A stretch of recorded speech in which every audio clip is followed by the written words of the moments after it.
Hello ಸ್ನೇಹಿತರೆ, welcome back to KS Guruji. My name is Rajashekhar. ಸ್ನೇಹಿತರೆ, ಇವತ್ತು ಅಂದರೆ 5 ಏಪ್ರಿಲ್ 2024ರಿಂದ ವಿಲೇಜ್ ಅಡ್ಮಿನಿಸ್ಟ್ರೇಟಿವ್ ಆಫೀಸರ್ ಅಥವಾ ಗ್ರಾಮ ಆಡಳಿತ ಅಧಿಕಾರಿ ಈ ಹುದ್ದೆಗೆ ಈ ಹಿಂದೆ ಅಧಿಸೂಚನೆಯನ್ನು ಹೊರಡಿಸಲಾಗಿತ್ತು. ಆದರೆ ಆನ್ಲೈನ್ ಅಪ್ಲಿಕೇಶನನ್ನು ಕಾರಣಾಂತರಗಳಿಂದ KE ವೆಬ್ಸೈಟಲ್ಲಿ ರನ್ ಮಾಡೋಕ್ಕಾಗ್ತಾ ಇರಲಿಲ್ಲ. ಈಗ ಅದನ್ನು ಇವತ್ತು ಅಂದರೆ 5th ಏಪ್ರಿಲ್ 2024ಇಂದ ಆನ್ಲೈನ್ ಅಪ್ಲಿಕೇಶನ್ ಆರಂಭ ಆಗಿದೆ. ನೆಕ್ಸ್ಟ್ ಫ್ಯೂ ಡೇಸ್ ನಿಮಗೆ ಅಪ್ಲೈ ಮಾಡಲಿಕ್ಕೆ ಅವಕಾಶ ಇರುತ್ತೆ. ಬಟ್ ಒಂದು ಪರ್ಸನಲ್ ಸಜೆಷನ್ ಏನಪ್ಪ ಅಂದರೆ, ಈ ಹಿಂದೆ ನಾವು ನೋಡಿದ ಹಾಗೆ KPSC ಆಗಿರ್ಬೋದು, KE ಆಗಿರ್ಬೋದು, KSP ಆಗಿರ್ಬೋದು, ಎಲ್ಲ ಪರೀಕ್ಷೆಗಳಿಗೂ ಕೂಡ ಲಾಸ್ಟಲ್ಲಿ ಕೊನೆ ಒಂದು ವಾರದಲ್ಲಿ ಸುಮಾರು ಇಶ್ಯೂಸ್ ಬರುತ್ತೆ. ಸರ್ವರ್ ಇಶ್ಯೂಸ್ ಆಗಿ, ಲಾಗಿನ್ ಇಶ್ಯೂಸ್ ಆಗಿ, OTP ಇಶ್ಯೂಸ್. ಹಾಗಾಗಿ ಅದು ಆಗಬಾರ್ದು ಅಂದರೆ ತತ್ಕ್ಷಣ ಆದಷ್ಟು ಬೇಗ ನೀವು ಸಾಧ್ಯ ಆದರೆ ನಾಳೆ ಅಥವಾ ನಾಡಿದ್ರಲ್ಲಿ ಈ VAO ಪರೀಕ್ಷೆಗೆ ಅಪ್ಲಿಕೇಶನನ್ನು ರೈಟ್. ಸೊ ಅಪ್ಲಿಕೇಶನ್ ಪ್ರೊಸೀಜರ್ ಯಾವ ರೀತಿ ಇರುತ್ತೆ, ನಿಮ್ಮ ಹತ್ರ ಡಾಕ್ಯುಮೆಂಟ್ಸ್ ಏನೇನು ಇರಬೇಕು, ಬೇಸಿಕ್ ನೆಸೆಸಿಟೀಸ್ ಏನು ಅಂತ ಈ ಒಂದು ಶಾರ್ಟ್ ವಿಡಿಯೋದಲ್ಲಿ ಡಿಸ್ಕಸ್ ಮಾಡಿ. Let us begin. ಮೊದಲನೇದಾಗಿ ನೀವು cet.online.karnataka.gov.in ಈ ಒಂದು ವೆಬ್ಸೈಟನ್ನು ಕ್ಲಿಕ್ ಮಾಡಿದ್ರೆ ಇಲ್ಲಿ ನಿಮಗೆ ಆನ್ಲೈನ್ ಅಪ್ಲಿಕೇಶನನ್ನು ಹಾಕಲಿಕ್ಕೆ ಅವಕಾಶ ಇರುತ್ತೆ. It is an official website of KA. ಇಲ್ಲಿ ಹೋದ್ಮೇಲೆ ನಿಮಗೆ ಈ ಮಿಡಲ್ ಟ್ಯಾಬಲ್ಲಿ ಗ್ರಾಮ ಆಡಳಿತ ಅಧಿಕಾರಿ ನೇಮಕಾತಿ 2024 ಅಂತ ಇದ್ರ ಮೇಲೆ ಕ್ಲಿಕ್ ಮಾಡಿದಾಗ ನಿಮಗೆ ಹೊಸ ವಿಂಡೋ ಓಪನ್ ಆಗುತ್ತೆ. ಇದರಲ್ಲಿ ನಿಮಗೆ 3 ಆಪ್ಷನ್ಸ್ ಇರುತ್ತೆ: VA ನೇಮಕಾತಿ, ಆನ್ಲೈನ್ ಅರ್ಜಿ ಸಲ್ಲಿಕೆ ವೇಳಾಪಟ್ಟಿ, VA ನೇಮಕಾತಿ ತಿದ್ದುಪಡಿ. ಇದರಲ್ಲಿ ಮೊದಲನೇದು VA ನೇಮಕಾತಿ ಆನ್ಲೈನ್ ಅರ್ಜಿ ಸಲ್ಲಿಕೆ ಲಿಂಕ್. ಇದ್ರ ಮೇಲೆ ಕ್ಲಿಕ್ ಮಾಡಿದ್ರೆ ಮತ್ತೆ ಒಂದು ಹೊಸದಾಗಿ ವಿಂಡೋ ಓಪನ್ ಆಗುತ್ತೆ. ಇದರಲ್ಲಿ 4 ಆಪ್ಷನ್ಸ್ ಅನ್ನು ನೀವು ನೋಡ್ತೀರಾ. ಒಂದು submit application for the post, upload your photo and signature, fee payment, ಕೊನೆಗೆ check payment status and print application. ಮೊದಲನೇದಾಗಿ ನೀವು submit application for the post under revenue department of ಕರ್ನಾಟಕನ ಆಯ್ಕೆ ಮಾಡ್ಕೋಬೇಕು. ಇದನ್ನು ಆಯ್ಕೆ ಮಾಡಿಕೊಂಡ್ರೆ ನಿಮಗೆ ಮತ್ತೊಂದು ಹೊಸ ವಿಂಡೋ ಓಪನ್ ಆಗುತ್ತೆ. ಅದರಲ್ಲಿ ಸಂಪೂರ್ಣ ಬೇಸಿಕ್ ಮಾಹಿತಿ, ಅಭ್ಯರ್ಥಿಯಾಗಿ ನಿಮ್ಮ ಹತ್ರ ಎಕ್ಸ್ಪೆಕ್ಟ್ ಮಾಡುವಂತಹ ಸಂಪೂರ್ಣ ಮಾಹಿತಿ, ನಿಮ್ಮ ಹೆಸರು, SSLC marks card, score, PUC score, ಅದಾದಮೇಲೆ ನಿಮ್ಮ ಜಾತಿ ಪ್ರಮಾಣ ಪತ್ರ, ಆಮೇಲೆ Kannada medium related certificate, permanent address, email ID ಎಲ್ಲವನ್ನ ಕೇಳಾಗುತ್ತೆ. So 1 by 1 including your parents details ಎಲ್ಲಿಯೂ ಕೂಡ ತಪ್ಪು ಮಾಡದೇ ಇರೋ ರೀತಿ ಅಚ್ಚುಕಟ್ಟಾಗಿ ಸಮಾಧಾನವಾಗಿ ಫಿಲ್ ಮಾಡಿ. ಯಾಕಂದರೆ ಸ್ವಲ್ಪ ಹೆಚ್ಚು ಕಮ್ಮಿ ಏನಾದರೂ ತಪ್ಪಾದರೂ ಕೂಡ ಅದನ್ನು ಕರೆಕ್ಷನ್ ಮಾಡಲಿಕ್ಕೆ ತುಂಬ ಕಷ್ಟ ಆಗುತ್ತೆ. ಹಾಗಾಗಿ ಆ ತಪ್ಪನ್ನು ಮಾಡೋ ಮುಂಚೆನೇ ಸಮಾಧಾನಕರವಾಗಿ ನೀವು ಅದನ್ನು ಫಿಲ್ ಮಾಡಿದ್ರೆ it will be very easier. ಈ ರೀತಿ ಎಲ್ಲ ಬೇಸಿಕ್ ಡೀಟೇಲ್ಸನ್ನು ಫಿಲ್ ಮಾಡಬೇಕು. ಸುಮಾರು 2-3 ಪುಟ ಆಗೋಷ್ಟು ಇರುತ್ತೆ. ಇದರಲ್ಲಿ ರಿಸರ್ವೇಷನ್ ಹಿಡ್ಕೊಂಡು ಕಾಸ್ಟ್ ಸರ್ಟಿಫಿಕೇಟ್ ಪ್ರತಿಯೊಂದು ಇಂಚಿಂಚು ಮಾಹಿತಿಯನ್ನು ಕೇಳ್ತಾರೆ. ಹಾಗಾಗಿ ನಿಮ್ಮ SSLC, PUC, ಡಿಗ್ರಿ ಆಗಿದ್ದರೆ ಡಿಗ್ರಿ, ಜೊತೆಗೆ ಕಾಸ್ಟ್ ಸರ್ಟಿಫಿಕೇಟು, ಇನ್ಕಮ್ ಸರ್ಟಿಫಿಕೇಟು, ಆಮೇಲೆ ಏನು ಬೇಸಿಕ್ ಕನ್ನಡ ಮೀಡಿಯಂ ಸರ್ಟಿಫಿಕೇಟು ಇವೆಲ್ಲವನ್ನು ಸ್ಕ್ಯಾನ್ ಮಾಡಿಕೊಂಡು ರೆಡಿಯಾಗಿ ಇಟ್ಕೊಳ್ಳಿ.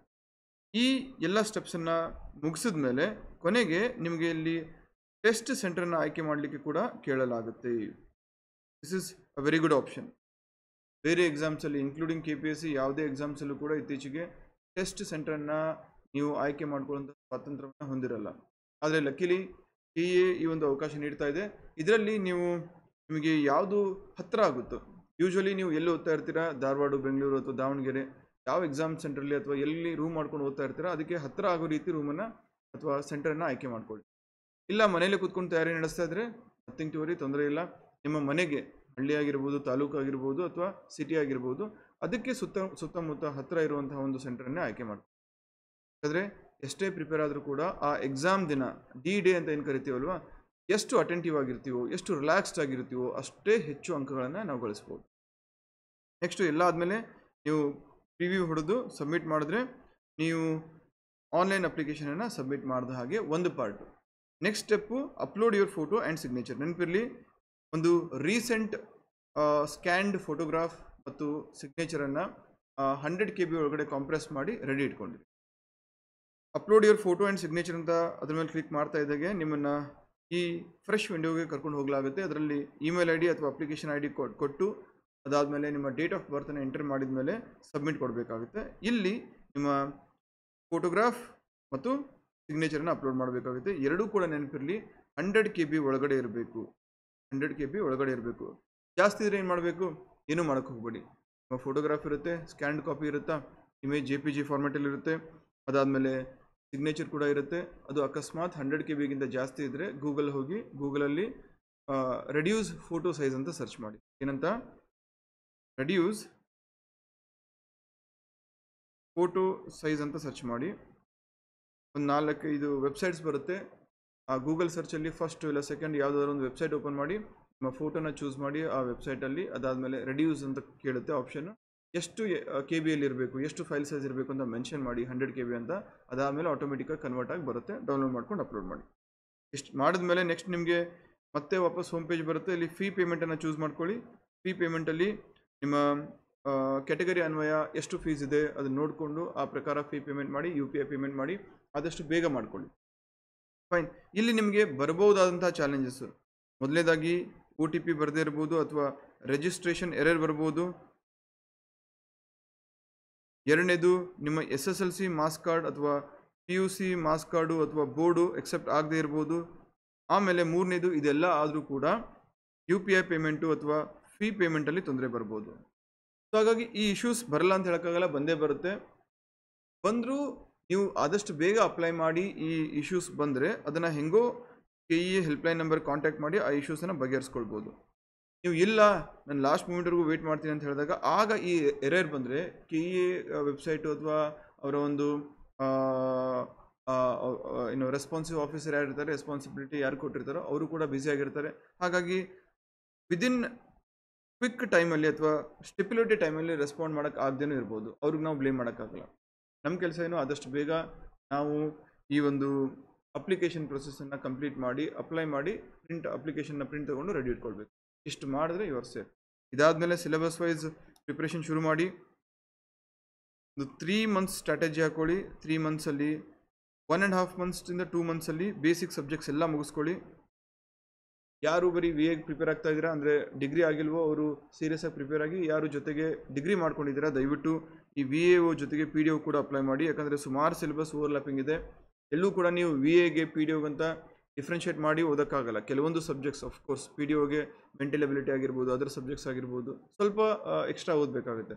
ಬಟ್ ಅದನ್ನು ಹೊರತುಪಡಿಸಿ ಬೇರೆ ಸಬ್ಜೆಕ್ಟ್ಸನ್ನು ಓದುವಾಗ ನೀವು ಡಿಫ್ರೆನ್ಷಿಯೇಟ್ ಮಾಡೋಕ್ಕಾಗಲ್ಲ. ಎಕ್ಸಾಮ್ ಟ್ರೆಂಡ್ ಚೇಂಜ್ ಆಗ್ತಾ ಇದೆ. ಹಾಗಾಗಿ ಸೀರಿಯಸ್ ಆಗಿ ಪ್ರಿಪೇರ್ ಆಗ್ತಾನೆ ಇರ್ತೀರಾ ಪೇಪರ್ 1 ಪೇಪರ್ 2ಗೆ. ಸೊ ನನ್ನ ರಿಕ್ವೆಸ್ಟ್ ಏನಪ್ಪ ಅಂದರೆ PDOಗೂ ಕೂಡ ಅಪ್ಲೈ ಮಾಡಿ. ಒಳ್ಳೆ ಪೋಸ್ಟ್ ಇದೆ. PDO ಆಗ್ತೀರಾ, ನೆಕ್ಸ್ಟ್ AD ಆಗ್ತೀರಾ, ನೆಕ್ಸ್ಟ್ EO ಆಗ್ತೀರಾ. ವಿದಿನ್ 12 to 13 ಇಯರ್ಸ್ ಅಥವಾ 13 to 14 ಇಯರ್ಸಲ್ಲಿ ನೀವು EO ಆಗ್ತೀರಾ, taluk panchayat EO. Group A officer. ಈಗ KS ಪ್ರಿಲಿಮ್ಸು ಮೇನ್ಸು ಇಂಟರ್ವ್ಯೂ ಮಾಡಿ ಈ 3 ಸ್ಟೇಜಸನ್ನು ದಾಟ್ಕೊಂಡು ಸಿಗುವಂಥ ಹುದ್ದೆ ನಿಮಗೆ PDO ಆದರೆ ವಿದಿನ್ 13 to 14 ಇಯರ್ಸ್ ಸಿಕ್ಬಿಡುತ್ತೆ. It is a wonderful post, right. ಇಷ್ಟು ಮಾಡಿ ಇದ್ರ ಜೊತೆಗೆ ಈಗಾಗಲೇ KS ಗುರೂಜಿಯಲ್ಲಿ VAಗೆ ಮತ್ತು PDOಗೆ ಕ್ಲಾಸಸ್ ಆರಂಭ ಆಗಿದೆ. ಪೇಪರ್ 2ಗೂ ಕೂಡ ಸಪ್ರೇಟ್ ಕೋರ್ಸ್ ಇದೆ. ಯಾರೆಲ್ಲ ಇನ್ನೂ ಜಾಯ್ನ್ ಆಗಿಲ್ಲ ಅಥವಾ ಒಂದು ಒಳ್ಳೆ ಕ್ಲಾಸಸ್ ನೋಡ್ತಾ ಇದ್ದೀರಾ, you can definitely join. Quality ensure ಮಾಡಲಾಗುತ್ತೆ. ಜೊತೆಗೆ ಕ್ಲಾಸಸ್ ಜೊತೆಗೆ ವೀಕ್ಲಿ PDF ನೋಟ್ಸ್ ಕೂಡ ಕೊಡ್ತೀವಿ. ಅದಾದಮೇಲೆ ನಿಮಗೆ ಗೋಯಿಂಗ್ ಫರ್ದರ್ ನೆಕ್ಸ್ಟ್ ವೀಕಿಂದ VAಗೆ ಮತ್ತು PDOಗೆ ಮಾಕ್ ಟೆಸ್ಟ್ ಕೂಡ ಇರುತ್ತೆ, ರೈಟ್. ಸೊ ಪೇಪರ್ 2 ಕೂಡ ಈಗಾಗಲೇ ಕಂಪ್ಯೂಟರ್ ಸ್ಟಾರ್ಟ್ ಆಗಿದೆ. ಆದಷ್ಟು ಬೇಗ ಜಾಯ್ನ್ ಆಗಿ. ಕನ್ನಡ ಗ್ರಾಮರು ಅಥವಾ ಜನರಲ್ ಕನ್ನಡ ಮತ್ತು ಜನರಲ್ ಇಂಗ್ಲೀಷ್ ಇರುತ್ತೆ. Fine. So once again a kind and gentle reminder, ಕೊನೆಯವರೆಗೂ ವೆಯ್ಟ್ ಮಾಡೋಕ್ಕೆ ಹೋಗ್ಬೇಡಿ. ಆದಷ್ಟು ಬೇಗ, ಸಾಧ್ಯವಾದಷ್ಟು ಬೇಗ ಅಪ್ಲೈ ಮಾಡಿ. ಇದರಲ್ಲಿ ಗೆದ್ದು ಜಯಶಾಲಿಗಳಾಗಿ. Alright, all the very best. See you next ವಿಡಿಯೋದಲ್ಲಿ. VA ಮತ್ತು PDOಗೆ ಸಂಬಂಧಪಟ್ಟಂತೆ ಸಿಲೆಬಸ್ ಯಾವ ರೀತಿ ಇರುತ್ತೆ, ಯಾವ ರೀತಿ ಸ್ಟ್ರಾಟಜೈಸ್ ಮಾಡ್ಕೊಂಡು ಓದಬೇಕು, ರೆಫರೆನ್ಸ್ ಬುಕ್ಸ್ ಎಷ್ಟು ಕ್ವಶನ್ ಸಾಲ್ವ್ ಮಾಡಬೇಕು, ಯಾವ್ಯಾವ್ದು ಇಂಪಾರ್ಟೆಂಟ್ ಟಾಪಿಕ್ ಅದನ್ನು ಡಿಸ್ಕಸ್. ಆ್ಯಂಡ್ ಈ ಎಕ್ಸಾಮ್ ರಿಲೇಟೆಡ್ VAO ಮತ್ತು PDO ರಿಲೇಟೆಡ್ ಏನಾದರೂ ಡೌಟ್ಸ್ ಇದ್ದರೆ ದಯವಿಟ್ಟು ಕಮೆಂಟ್ ಬಾಕ್ಸಲ್ಲಿ. Thank you so much. All the very best.